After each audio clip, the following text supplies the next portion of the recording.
Good evening friend. आज के निये चले एसेছি আমি गरम गरम পেঁয়াজি रेसिपि निये।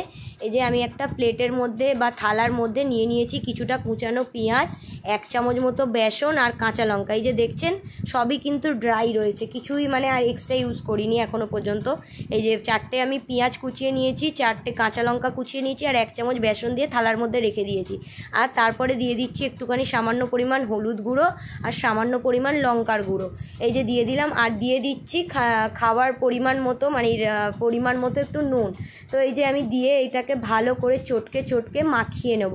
এই যে যতটা মানে গায়ের জোর আছে আমি ভালো করে চেপে চেপে চটকে চটকে মাখিয়ে নিচ্ছি। এই যে দেখছেন পুরো ঝরঝরে, যেহেতু আমি একটু আগে থেকে বেসনটা মাখিয়ে রেখেছি দেখছেন পুরো পেঁয়াজের মধ্যে মানে পুরো একদম টেনে নিয়েছে। আর দিচ্ছি এতে হচ্ছে আমার স্পেশালি এই যে জিরে, গোটা জিরে।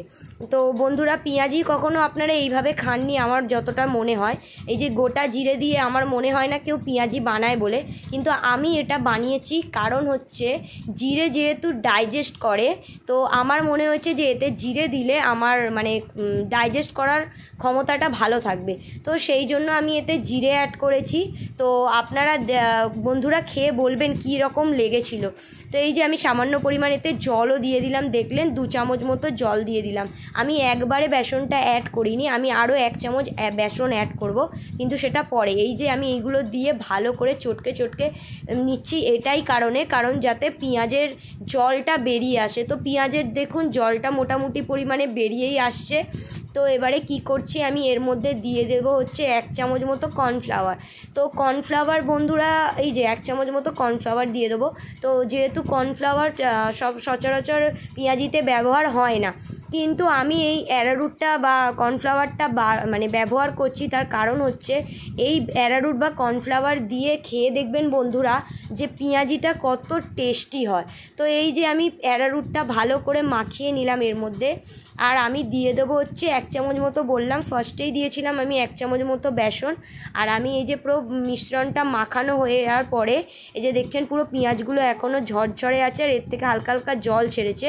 তো এইবারে আমি দিয়ে দিচ্ছি হচ্ছে বেসনটা।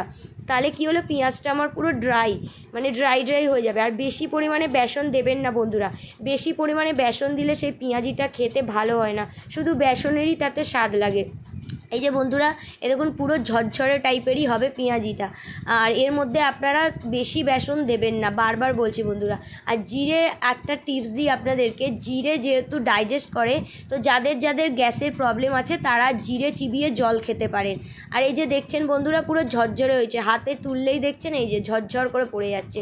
তো এই যে মিশ্রণটা আমার ভালো করে চটকে চটকে মাখা হয়ে গেছে, আর এর মধ্যে কোনো জলেও ভাব নেই, দেখছেন তো কি সুন্দর মিশ্রণটা মাখা হয়েছে। তো এই যে এবারে আমি ডো মতো করে নেব। আপনারা চাইলে ডো না করেও করতে পারেন।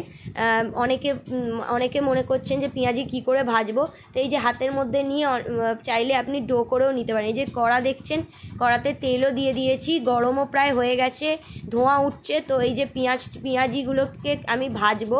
তো এই যে হাতের মধ্যে আমি এইভাবে তৈরি করে নিয়ে একদম পেঁয়াজি শেপ করে দিয়ে দিলাম।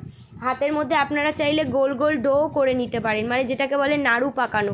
তো ওইভাবে নাড়ু পাকিয়ে এরম চ্যাপটা চ্যাপটা করে হাত দিয়ে মানে বুড়ো আঙুলটা দিয়ে চেপে চেপে এইভাবেও আপনারা পেঁয়াজিটা ভাজতে পারেন। আমি যেহেতু এইভাবে পারি তাই জন্য আমি এইভাবে করছি। আপনারা চাইলে ফার্স্টে ডো মতো করে নিয়ে গোল গোল টাইপের করে নিয়ে হাতের মধ্যে এক হাত দিয়েই, তো তারপরে আপনি এই বুড়ো আঙুল দিয়ে চেপে চেপে এই জিনিসটাকে মানে এইভাবে শেপ দিয়ে ভাজতে পারেন। এই যে যেহেতু কড়াই দুটো ছেড়ে দিয়েছি, এখনও দেখুন একটা জায়গা আমার ফাঁকা রয়েছে, তো আমি আর একটাও পেঁয়াজি একসাথে 3টে পেঁয়াজি ভেজে নিচ্ছি। ছাঁকা তেলে পেঁয়াজিগুলো বেশি ভাজলে ভালো হয়, তো মানে আমি অল্প তেলেই ভাজছি, আপনারা চাইলে বেশি করে ছাঁকা তেলেও ভাজতে পারেন।